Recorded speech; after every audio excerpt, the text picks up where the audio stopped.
What's everyone? How you guys doing? And today we will be talking about the 5.5 Phase 2 banners. Now I know a little bit late to this. That being said, I think better late than never as always. We know for a very long while since the live stream that Xilonen and Venti are coming to the banners. But now we have gotten confirmation that Beidou, Yanfei, and Faruzan are being part of the 4-star lineup. We talk about them. We also talk about the weapon banners. So yeah, let's just get this video started. All right, so this video is just going to be a brief overview of the character. We're not really going to talk too much into like how the character works in detail, but a brief overview of how their mechanics and what they provide for your team. So very first one is Xilonen. She is a support healer hybrid. She is also Geo and Sword. So basically she has access to like Favonius, obviously. The main part about Xilonen's kit is that she has the ability to shred the resistance based on what elements are part of your team. So how this works is through the mechanic of the source samples, right? Basically, it's like three triangles that appear next to your character when you scale and enter into the Night Soul Blessing. And what this does is that depending on your element, right, it will replace the sampler's element. By default, that will be Geo. But if you have two characters that meet these requirements, and then you're able to activate the shred depending on the elements of the samplers that you have. What this basically means is that if you, for example, have Xilonen, Navia, Bennett and Farina, you are actually able to shred Geo as well. The common misconception is that you only shred these 4 elements, but if you actually have a 4th slot as a Geo character, which Navia is obviously the best comparison for this, you actually have the shred for Navia for her Geo damage as well. So that's going to be pretty nice about these 5 elements, although the Geo one's a little bit more specific in that case, right? But because one of your samplers happens to be Geo, if you run like a double Pyro, for example, then Geo also gets the shred, because it is not only for these 4 elements, it's on what elements are on the samplers. So yeah, that's basically that. The burst is just healing. You have to meet the 2 samples elemental change condition, as I was mentioned earlier, for the healing. But yeah, and other than that, you just have damage. So that's about it. Generally, most people go for the 2 elements. They will meet the 2 element requirements because it actually does a lot more supportive. And yes, you can run the other one where you do more damage. That being said, I think it's usually more for like people who highly invest into Xilonen instead. But yeah, generally Xilonen is a pretty simple character to understand. She's also pretty simple to play. A lot of people compare to Kazuha because obviously she has access to Synthesity. So not only does she give the shred, she also gives elemental damage bonus, which obviously Kazuha does the same, except in reverse, where his artifacts gives him the shred and his kit gives him the damage bonus. That being said, obviously there's nuances to it. Obviously, Kazuha is better at grouping and stuff like that. So yeah, better at grouping, better at like applying elements because of the absorption from his whirlwinds. So yeah, generally she also has pretty decent constellations. Obviously C1 gives her a lot of mobility because it lasts longer. The C2 does give damage bonus. Also, it means that Geo always gets shredded, so it's going to be very nice for players who play into more with more Geo characters. That being said, generally Xilonen is a pretty good character. Obviously there's like comparisons with her with other characters, but I think as a general support, she does very well and she can fit into many teams, and I think that's really what's really good about her. All right, on the other end, let's talk about Venti. Since the very launch of the game, the very first limited character, most part of his kit obviously comes from his burst, which is the ability to summon a Storm Eye. What this does is that it basically creates a black hole that sucks in enemies that are able to be displaced, which obviously by that line alone means that you can kind of understand what the main problem of his kit is that in the endgame content especially, we do have more enemies that cannot be displaced, whether they are elites or even the boss enemies. This kind of creates a problem for Venti because obviously that's the main part of his kit, to be able to absorb enemies into a specific area for then your other DPSs to destroy them, right? And yes, you can obviously say that he's animal, so he has access to Veritas and Venera, which is true. But I think that Venti, above any other character, is very dependent on the environment and what Hoyoverse puts into like the flaws of Spiral Abyss. And yes, people can argue, okay, let's not talk about Spiral Abyss. Let's talk about overworld farming. Let's talk about game modes. Let's talk about like artifact domains, or even or in general any domains. Like this like Venti's ability can be pretty good, and you are absolutely right. But there are also other characters that can do similar, but are also more beneficial outside. So it's really kind of like Venti is very pigeonholed into this very one role. And if he's not able to utilize this role, then it is not really that optimal, right? It's the same. It's my same argument that I have with Shenhe. For those of you who have watched the Shenhe video before, is that yeah, they are very good in their niches, but when the niche is not how do I say it? If the niche is not suitable, or you can't really use the niche that well, or the niche has fallen off, then yeah, the character also like dies with like the niche. So that's really about it. The skill is mainly about creating a world, able to displace enemies once again, also creates particles, but that's really about it. Venti in general also doesn't really have the best constellations. Yeah, some of them are aimed at like resistance shred, but an animal damage bonus, but that's really about it.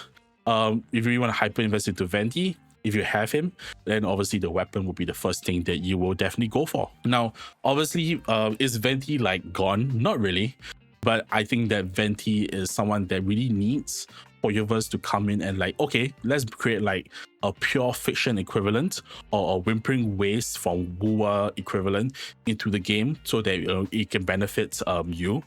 But at the same time, right, when you look at his kit, his burst does have a very long downtime of 7 seconds. So obviously you can say that I can get back my energy and stuff, but having 8 seconds of the grouping and then 7 seconds of like downtime is kind of hard to like play around with. Yeah, unless you're using freeze. Or you're using freeze, then I forget what I just said. But yeah, then obviously comes to play, like, is freeze coming back? Maybe with the new character Escoffier, maybe Venti might get a little bit of a comeback, but that's besides the point. I think that even freeze is so very dependent on the enemy type. So that is something for players to actually think about. All right, so very briefly, we're talking about the 4 stars as well. First and foremost, keeping with the 1.0 theme, talking about Beidou, who actually has aged pretty well in all circumstances. Yes, doesn't get the same glory as your Bennetts, your Xianglings, your officials, and your Xingqius, but I still think that she is a pretty good character still, nonetheless. Main part of her kit, not even the main part of her kit, the main unique point about her kit is the skill, which is a counter, not really a parry, more of a counter, where depending on like whether you perfect counter, when the enemy attacks you, use a skill, you press your skill, or whether you hold it to activate a shield and absorb damage, you will definitely have better scaling than just using your skill normally. And so yeah, it's a pretty fun play style. Obviously, a lot of people do massive like videos on like 1 HP Beidou with like that guy called Wallenstein. So definitely it's really interesting to see people play Beidou. It's a very interesting kit. But the main part of a kit, in my opinion, comes from the burst, which is where she summons the Thunder Beast, which is something that jumps from enemy to enemy, which means whenever you use a normal or charge attack, which means that this only activates if there's more than one enemy. And very similar to Venti, if you're playing against one solo enemy, it can be a little bit hard to activate. Not really hard to activate, you can't really activate it because you kind of need to do normal attacks to jump between opponents. You can't constantly jump onto the same opponent. So that's really the problem. That being said, it is pretty good damage. And also, you also increase your character's resistance to interruption and decrease your damage taken. So it's a very good defensive ability as well. And obviously the other part of the kit, grants maximum damage and also increases damage and attack speed as well. I totally forgot, Beidou also has pretty decent constellations. C2 is a very good one, a very good early one, and C6 is so nice for the elemental shred. Now going on to the second one, which is Yanfei, 4-star Pyro Catalyst. She's mostly a main DPS, although some people build her as a tank at C4, because when I was reach C4, because she's able to produce a shield. To me, I don't think this is really an optimal way to play her. I'll still play her as the main DPS nonetheless. But basically, as a main DPS that uses a basic attack, it's kind of alright. But she does have the early catalyst characters problem where she can feel a little bit clunky to play. What I mean by this is that because she's very stationary when she's attacking, you really want to dodge or move around, it can be a little bit of a challenge. If you dash, you also use a lot of energy, which can be a problem with Yanfei because she also relies onto her charge attacks quite a bit. That being said, she does have this mechanic called the Scarlet Seals, which reduces her stamina consumption. Her C1 also does a similar thing as well, so that she has ways to mitigate that to actually help her to be more fluid in play. And then obviously you have the boost they can get from like the skill and the burst as well. So it's going to be very nice. Once you use the burst, you can increase your damage as well. But yeah, you also get passives that also contribute to all those things whenever she does a charge attack. So that's mainly most part of her kit. And obviously you can see that because it uses a lot of stamina, she does have ways in her kit to mitigate that altogether. That being said, is Yanfei good? I think she's okay. Like obviously she's not going to be top tier. She's a 1.0, or not a 1.0, she's a 1.4, 1.5 DPS character. So obviously she's a little bit, well, she's not a little bit, she's quite power crap. That being said, obviously as with all 4-star main DPSs, they can still clear the game. And I think she's like alright if you really hyper invest into her. That being said, obviously it's a lot of investment to put. So it's something that players will have to be like, oh, I really want to play this character to actually put in the effort. That being said, I have tried her. She is pretty fun. But I'll probably make a video on her one day if I really want to. But as I mentioned, like obviously there are better options. As a main DPS, it always runs the rule of like, do you like the character, right? But also take note that as a 4-star, obviously has lower base stats, which means that higher investments are kind of needed. All right, and the very last character, we have Faruzan. Faruzan, I think, is a very interesting character. Obviously, people always talk about her C6, which is understandable. The C6 gives her a lot of damage bonus. And yeah, it's really just a lot. It also kind of reduces her energy as well. One of Faruzan's main problems, especially in the early, like where you have lesser constellations, is her energy requirements, where it can go up to like 300% depending on your team comp. The other thing also take note is that some characters that are usually paired with her, like Xiao, really want the energy. So she doesn't really produce energy herself, which means that it can be pretty hard to not only funnel herself but also the main DPS that she's running with. Now obviously people always run her with Shen Yun, which kind of fixes kind of that problem as well. But that being said, she is pretty good when you have the pieces together. Obviously, you have a very strong C6, and the C2 actually does very well in extending the burst, which means that you have more of the damage bonus as well. But yeah, you can see that she has a lot of damage bonus in her kit, a lot of animal damage.